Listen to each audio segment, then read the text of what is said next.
Hi everyone, it's me, Dia, otherwise known as Too Much of an Obsession. No, I'm not dead. I've just been dealing with the big sad. But yeah, I thought I'd come back to YouTube and do another quick cosplay video for you guys. As you can see, if you haven't guessed, I am cosplaying as the great bisexual icon Avatar Kyoshi. Yes, peep the cosplay. Okay, you can't really see the skirt. Hold up, let me back it up for you. There you go. And yeah, I thought I'd just talk about it a little bit. So this is actually the first time I've sewn a majority of my cosplay outfit.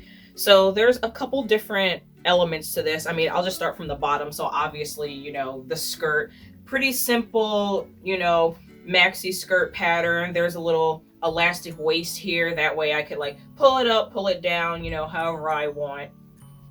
So then for the tops, there's actually two different elements. So this gold one right here is actually a kosode, which is like a traditional Japanese shirt.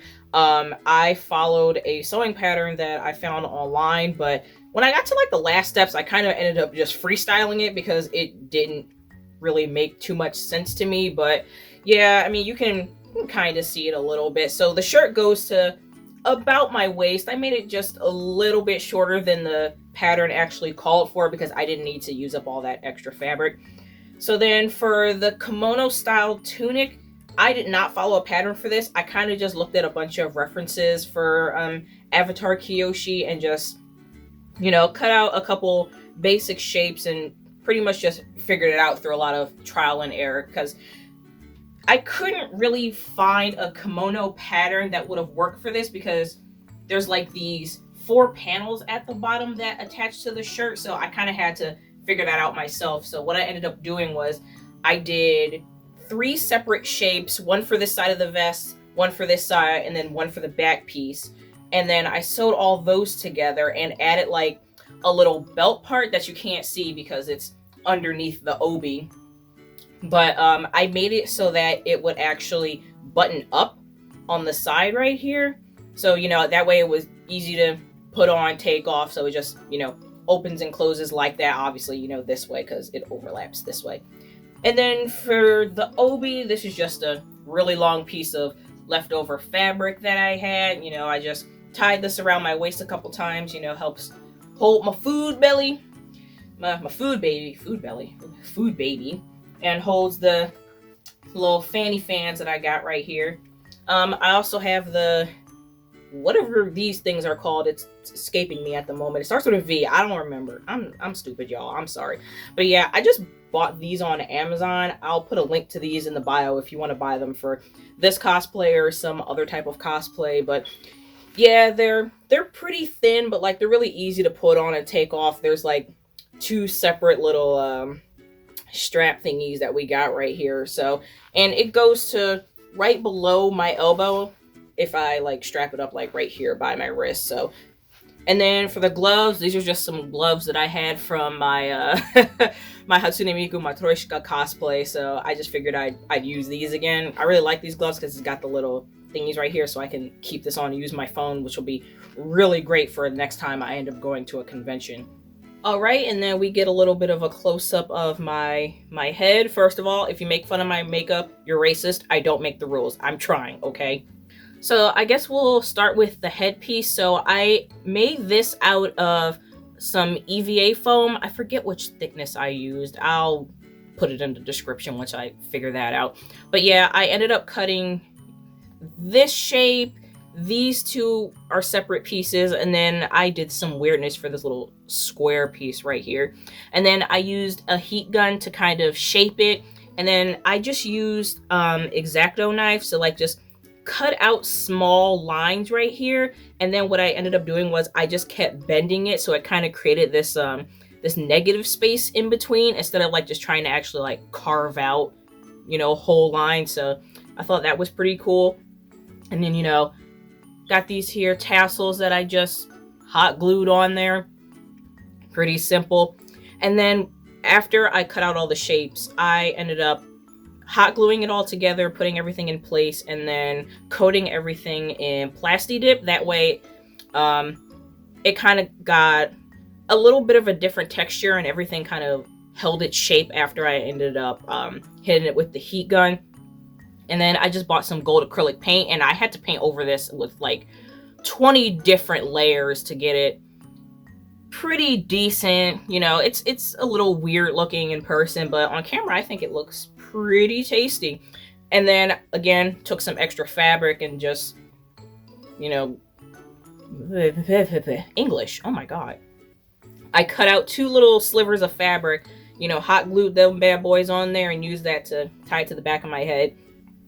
And then, as we all know, we got the long piece of black fabric right here. I don't know how y'all can see it, but yeah, for the hair. And then once again, took extra pieces of green fabric that I had from all the rest of this outfit and just used that as a quick hair tie in the back. You know, nothing too serious. So I think that looks pretty good. Now for the makeup. Okay, maybe you don't want to listen to me on the makeup because I ain't gonna lie, it don't look that good, but I'll just tell you some of the stuff that I used to put this all together. Okay, so in order to do this, I actually looked at a couple of drag queen makeup tutorials, specifically Gottmik, because Gottmik actually does white face paint for her look, so I just straight up copy that. But I specifically looked for like cosplay and costume type face paints. So, well, before I did any of that, first I had to glue down my basically non-existent eyebrow. So just hit those with the brushes real quick, you know, brush the hairs up and then put the glue on. So you kind of just wanted to do like an upward motion. That way it like actually smooths out the hair. So I only had to do that about maybe like 1 or 2 layers, and then, you know, you feel over it and it's all nice and smooth, right?